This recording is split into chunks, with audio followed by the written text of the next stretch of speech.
नमस्कार, news world के खास कार्यक्रम इनसाइड राजतंत्र में आपका स्वागत है। मैं हूं उमेश निगम। इनसाइड राजतंत्र में हम बात करेंगे राजनीति और ब्यूरोक्रेसी के फैसलों की इनसाइड जानकारी की। खुलासा करेंगे कि आखिर इन फैसलों के अंदर के कारण क्या हैं। तो शुरू करते हैं खबरों की इनसाइड स्टोरी का सिलसिला।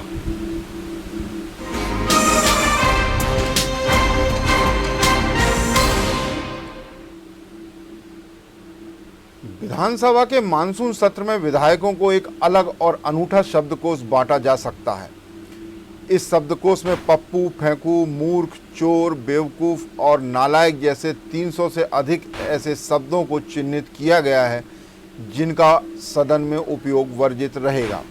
विधानसभा सचिवालय द्वारा सभी असंसदीय शब्दों के अर्थों को समझाते हुए एक पुस्तक का प्रकाशन भी कराया जा रहा है।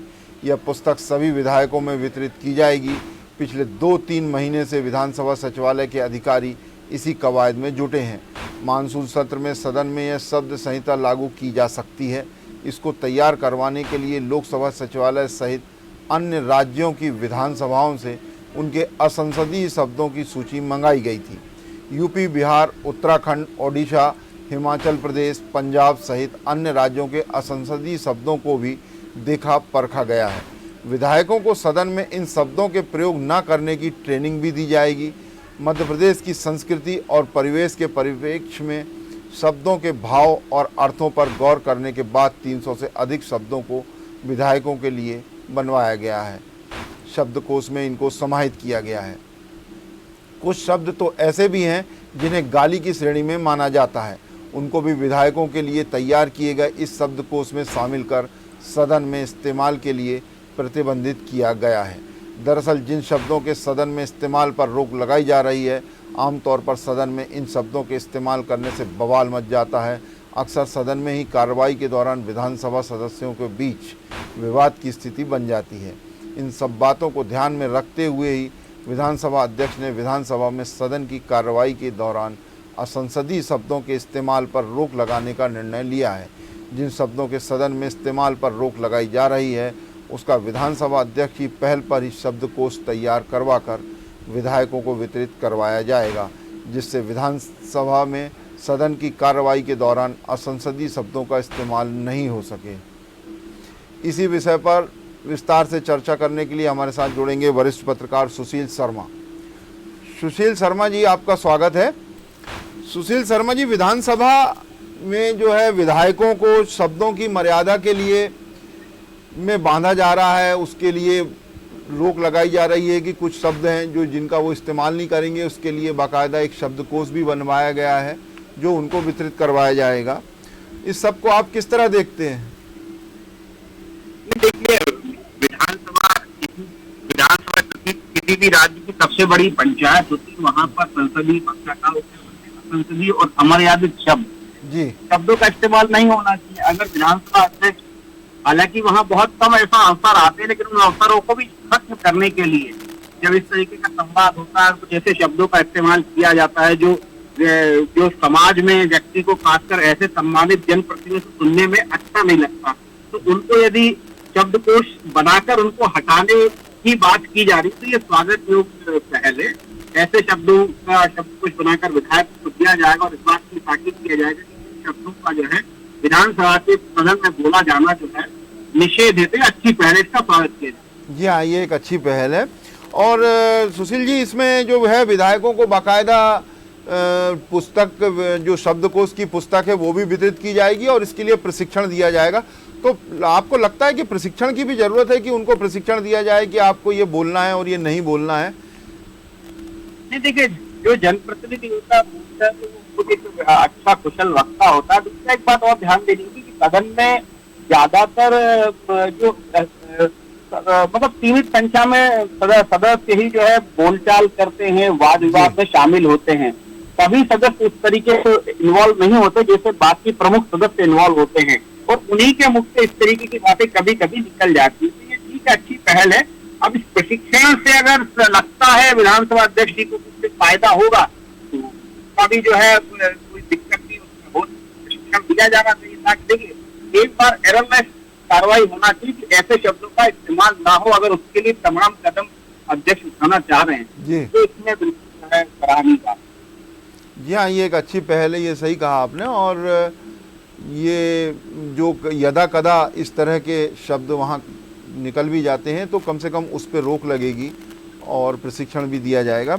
सुशील जी, इससे इतर हट के अपन बात करें तो विधानसभा में तो आज शब्दकोश बन रहा है, रोक लगाई जा रही है जो यदा कदा निकल जाता है, लेकिन आमतौर से देखा गया है कि राजनीति में पिछले कुछ सालों में शब्दों की मर्यादा जो है वो बहुत टूटी है और लोग व्यक्तिगत आक्षेप भी लगाने लगे, नेता अपने भाषणों में, और ये करने लगे जो पहले ऐसा नहीं देखा जाता था, लेकिन पिछले कुछ सालों में ये मर्यादा टूटी है।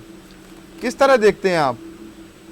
देखिए, पहले क्या होता था कि मीडिया और खासकर सोशल मीडिया इतना प्रभावशाली नहीं था, और दूसरा क्या था, कैची वर्ड होते हैं जो एकदम से जो है क्लिक करते हैं, फिर चाहे आपको पप्पू कहना शुरू करते हैं, पेशू कहना शुरू करते हैं, तो ये प्रचलित हो जाते हैं शब्द। ये सीधे जो है, इससे जो है जो व्यक्ति उस विचारधारा से जुड़ा है वो सीधा कनेक्ट होता है, उससे प्रभावित होता है। इस कारण राजनीतिक लोग, हालांकि इसके लिए अब तो टीम काम करती है कि कैसे शब्दों का इस्तेमाल करके इस तरीके से किसी नेता को जो है उसके बयानों के माध्यम से एक बड़ा जो है विवाद खड़ा किया जा सके, या उसको उसके बयान से एक नया जो है बात सामने आ सके, इसलिए ये सब किया जाता है। सोशल मीडिया के पहले आप देखिए इस तरीके के वाद विवाद ऐसे नहीं हुआ करते, लेकिन अब चूंकि माहौल एकदम बदला हुआ है, लोग जो है बहुत हाईली मोबाइल फ्रेंडली है, टेक्नोलॉजी बहुत जो है लोगों को सीधे जोड़ रही है,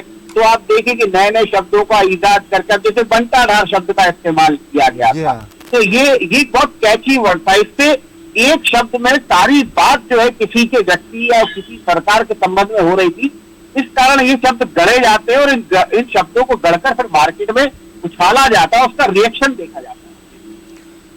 सुशील जी, जो विधानसभा में तो खैर यदि यदा कदा जो इस्तेमाल होते हैं उन शब्दों पे भी रोक लगाने के प्रयास हो रहे हैं, लेकिन जो सामान्य बोलचाल में नेताओं, राजनीति में और इस सब में इस्तेमाल होता है, क्या आपको लगता है कि उस पर भी कहीं ना कहीं रोकथाम के लिए ऐसे ही कोई कदम उठाए जाने चाहिए या कोई प्रयास किए जाने चाहिए कि कुछ इस तरह की बातें ना हो? क्योंकि अक्सर देखा गया है कुछ शब्द तो ऐसे हैं कि जो एक शब्द जो है किसी के व्यक्तित्व को पूरा बता देता है कि वो कैसा है, जैसे बंटाधार का आपने उल्लेख किया, लेकिन कई बार ऐसे विवादित शब्द आ जाते हैं, जैसे चोर कह दिया जाता है या कहीं कोई और कुछ, ऐसे और भी बहुत सारे शब्द हैं।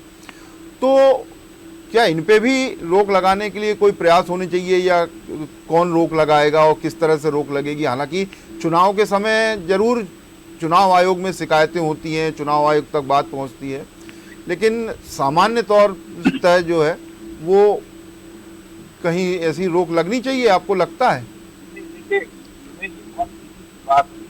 का इस्तेमाल कौन करता है?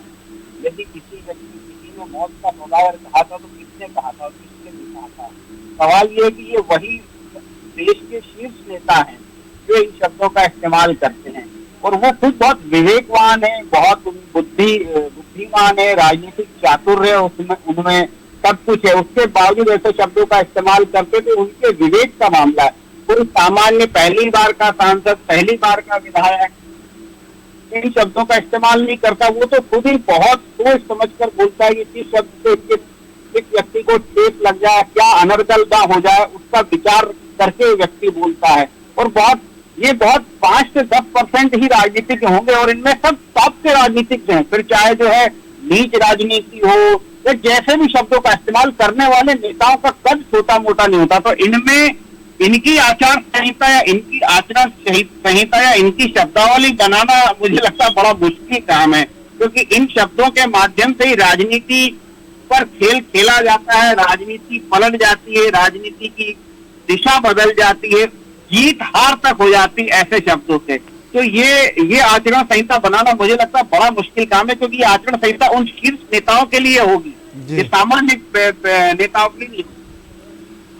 सुशील जी, जैसे अपन ने देखा कि राहुल गांधी ने भी प्रधानमंत्री नरेंद्र मोदी के ऊपर आरोप लगाए थे, फिर ये मामला अदालत तक पहुंचा और अदालत में उन्होंने उस पर बाद में, हालांकि पहले तो खींचते रहे, फिर बाद में उन्होंने उस पर खेद भी व्यक्त किया था। तो ये बातें अक्सर उठती रहती हैं, इन सब को भी कैसे देखते हैं आप? मैंने बोला ना कि की एक मैनेजमेंट की टीम काम करती है, वही भाषणों पे जो है ऐसे पंच वाले जो शब्द हैं, जो जो कैची वर्ड्स हैं, उनको जो है बोलने के लिए रणनीति बनाई जाती है, उसका रिएक्शन देखा जाता है। लेकिन सुशील जी, ये कैची शब्द होने के साथ साथ कहीं ना कहीं किसी को के बारे में बोली जाती है तो उसको भी कहीं ना कहीं ये प्रभावित तो करती हैं। तो कैची होना अपनी बात एक अलग है। नहीं तो प्रभावित तो करती, देखिए नुकसान होता है ना। अगर नीच राजनीति शब्द का इस्तेमाल मणिशंकर अय्यर ने किया था तो वो कांग्रेस के लिए बूमरैंग साबित हो गया। जी हाँ, नरेंद्र मोदी केवल उस एक शब्द से जो है पूरी चुनाव की दिशा बदलने में कामयाब रहे। तो ये तो नेता का चातुर्य है कि किस शब्द का इस्तेमाल कैसे करते हैं। मणिशंकर अय्यर जी ने ये सोचा होगा कि इस शब्द के ये बोलने से जो है बड़ा हाइप मिलेगी, बड़ा जो है एक नया वर्ड आएगा, नीच राजनीति। भाई राजनीति ये सब कहाँ होता है, लेकिन अब बोला तो उसका परिणाम उनके अनुकूल नहीं निकला, लेकिन उन्होंने बोला तो सोच समझ के था। जी हाँ, उनने बोला तो जिस मंशा से था वो उसके विपरीत उनके ही ऊपर वो तीर चल गया। ये सही कहा आपने कि कई बार ऐसा होता है कि जो दूसरों के लिए बोला जाता है वो खुद के लिए नुकसान पहुंचा देता है। बहुत बहुत धन्यवाद सुशील जी आपका जुड़ने के लिए न्यूज़ वर्ल्ड से। अब बात करेंगे एक और आर्थिक जगत से जुड़ी खास खबर की। आरबीआई की रिपोर्ट में चेताया गया है कि कोरोना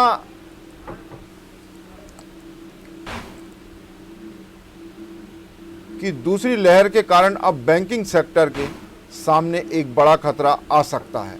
आरबीआई की ओर से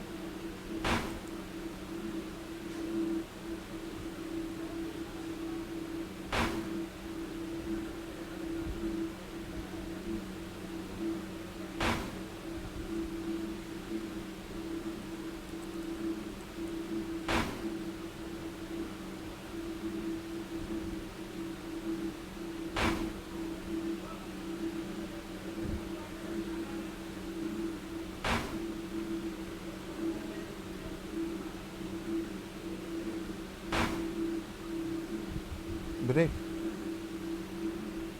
अब लेंगे एक छोटा सा ब्रेक। आप देखते रहिए न्यूज़ वर्ल्ड।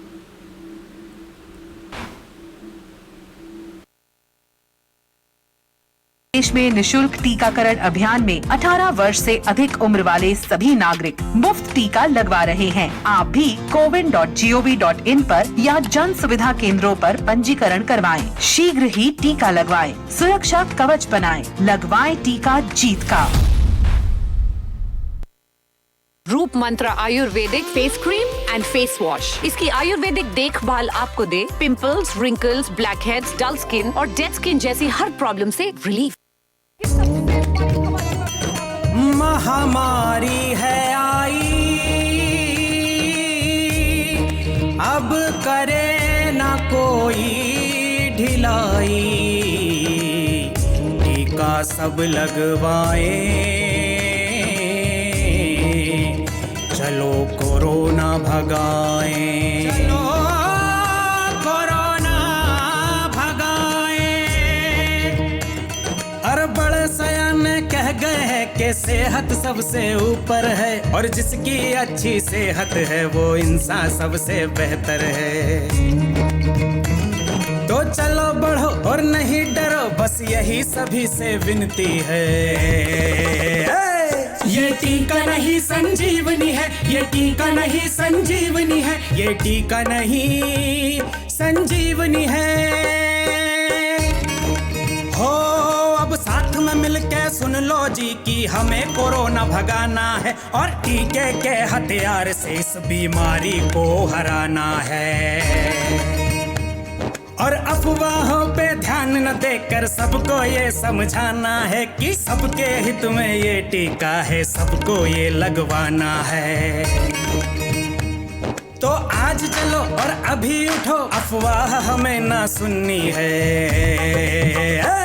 ये टीका नहीं संजीवनी है, ये टीका नहीं संजीवनी है, ये टीका नहीं संजीवनी है।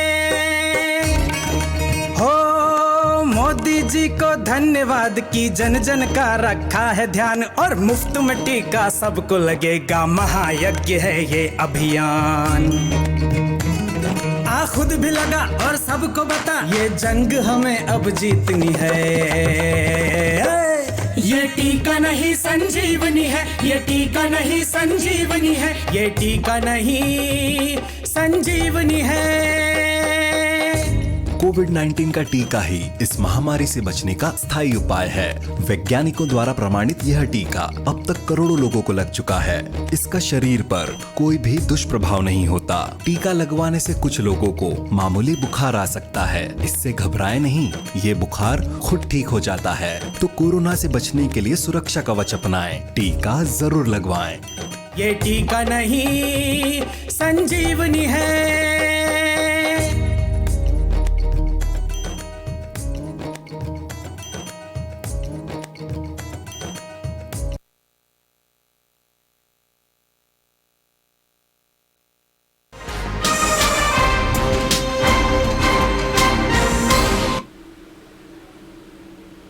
ब्रेक के बाद एक बार फिर आपका स्वागत है। अब बात करेंगे एक और आर्थिक जगत से जुड़ी खास खबर की। आरबीआई की रिपोर्ट में चिताया गया है कि कोरोना की दूसरी लहर के कारण अब बैंकिंग सेक्टर के सामने एक बड़ा खतरा आ सकता है। आरबीआई की ओर से जारी फाइनेंशियल स्टेबिलिटी रिपोर्ट की माने तो बैंकों का एनपीए चालू वित्त वर्ष के अंत तक बढ़कर 12.5% हो सकता है। रिपोर्ट के अनुसार अगर माइक्रो इकोनॉमिक्स अनुपात और बिगड़ते हैं तो यह अनुपात 14.7% तक जा सकता है। कोरोना के चलते तमाम जगहों से घाटे और नुकसान की खबरें आ रही थी, लेकिन इस कोरोना काल में एक सेक्टर ऐसा था जहां से अच्छी खबरें आईं। मध्य प्रदेश के बैंकों के सेविंग अकाउंट में डिपॉजिट होने वाली राशि 15.4% बढ़ गई। मध्य प्रदेश के बैंकों में मार्च 2020 तक 4,23,556 करोड़ रुपए जमा थे, जो मार्च 2021 तक बढ़कर 4,88,688 करोड़ तक पहुंच गए। बैंकों में 65,132 करोड़ की अतिरिक्त राशि जमा हुई।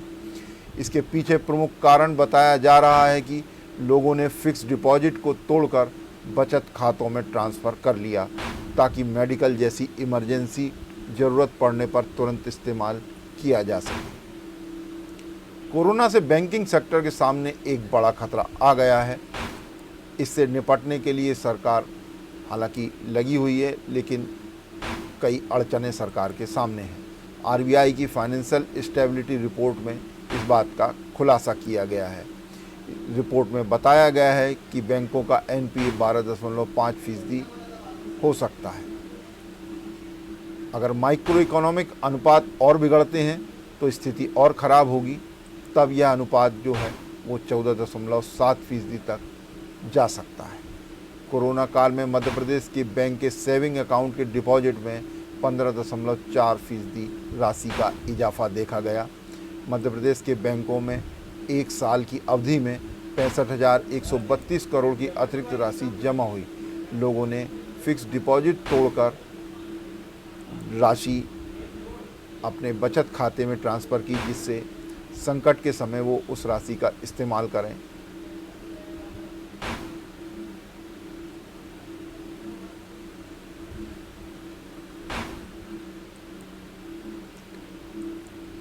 अब बात करेंगे स्वास्थ्य के क्षेत्र से जुड़ी एक प्रशासनिक खबर की।